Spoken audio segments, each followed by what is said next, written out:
Welcome to the third video on striking treasures. This one we're going to look at Koppo Ken. Essentially, most of our fists work like a Swiss Army knife, or Japanese Army knife.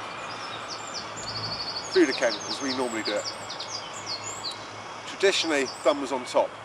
A lot of people don't like that. They say the fist is not reinforced properly, and there's too much chance that when you do a straight punch, something goes wrong, you catch the thumb, break your thumb. Thumb's quite important, so we keep it locked down. But with a lot of the fists, what we tend to do is Budo Ken, Boshi Ken, or Shito Ken, Koppo Ken, then it extends out into Shikan Ken. So yeah, I mean, you can see where traditionally that fist was applied.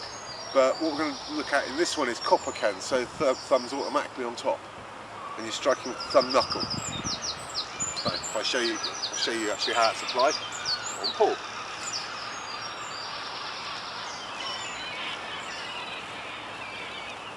So, punch comes in, move to the outside, there. Again, covering here, down. My weight's coming off into my knee. So this would drop Paul.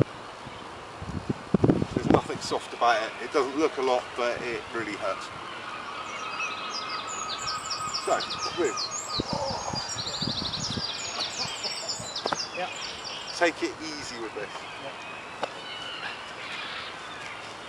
You're striking essentially towards carotid artery. You know, any of the mastoid really. Anything down through here, you've got to be careful with. You know, you go too hard, you're going to break your training partner. And yeah, don't come bleating to me if that happens, because you're not taking it easy. You know, you shouldn't hurt who you're training with, or more to the point, you shouldn't injure who you're training with. You know, pain's one thing, but injury's quite another. Yeah, it's a good difference. Yeah. You know, you injure somebody, a friend, you know, in training, it just shows that you're uncontrolled, undisciplined, and to be quite honest, stupid. Yeah. Yeah, it's what Colin did to me then. Is he basically stunned me and put me down. But after a few seconds, I'm okay, and he picked me up again, like you saw. So, and I can talk to you again now, so I'm fine. The important thing about training in real martial arts, you know, we've got to put trust in each other. And someone goes around injuring people, you can't trust them. You know, I see all this. I don't need to get on a soapbox about, you know, contact sports, but you know, okay, in your own gym, etc. Yeah, good brotherhood and all that. Yeah, you've got your friends. And as soon as they go into fight, it's all hatred and I'm going to kill you and rip your head off. And, you know, it's not really the right attitude, because you shouldn't have that attitude. You know, someone gets in your face and says, "You're a wanker." Fine, I'm a wanker, and you know, it doesn't really bother me. Someone tries hurting me or hurting my family, that's quite a different. That's a different thing. You know, but you know, unfortunately, what's bred out of a lot of things is ego. You know, and having inflated egos. You know, I don't take myself seriously, but I take my art very seriously. And there's a big difference between the two. So you've got to respect the techniques that we learn. You know, if you don't, you're doing the wrong thing. So, as usual, I digress. So Koppo Ken. You know, this is a very, very strong fist, definitely. You can cause a lot of damage with it, and it's very small.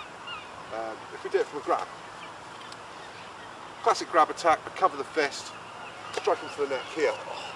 This here is quite secondary, because to be quite honest, this isn't going to be doing a lot. No, I'm not thinking about that at all.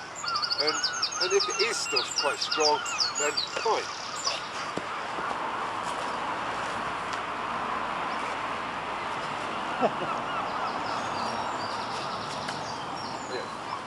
So from our grab, covering the fist here, I get the meaty part of my thumb in behind. Come on, please don't hurt me. I don't want trouble. You know. It's quite inoffensive, you know. If it looks like he's going to still do something, fine. That's when that comes in. Take this off.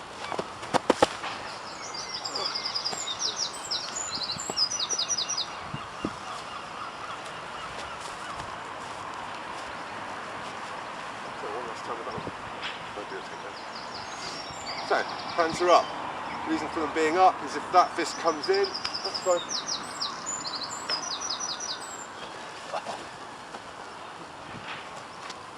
I don't have to worry about the hand. If I spend too long thinking about this hand that's grabbing me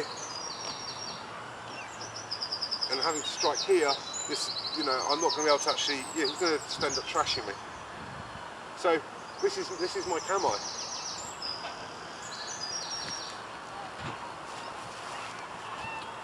The fist's the secondary thing with this. So the most important thing is to be covered. Then I strike. Now this works for an awful lot of things. Punch comes in. Test it, please. Yeah, very good strike, very useful. So basically I grab Colin, and I'm not letting him go. He takes me, he's there. And I've got pins in the heels in my hand, and so basically weak, he can take my arm.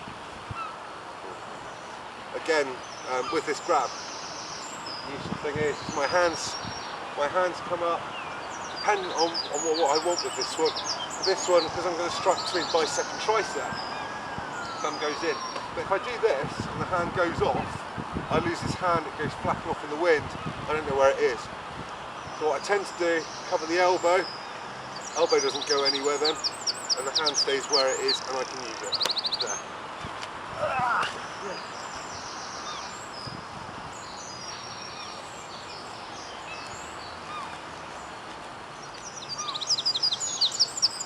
Again, I wouldn't recommend this really for anything too hard. This is more for Koshi-Jutsu rather than Koppo-Jutsu. Koshi-Jutsu is organ destroying, you're going for muscle tissues, whereas Koppo-Jutsu is more for bones.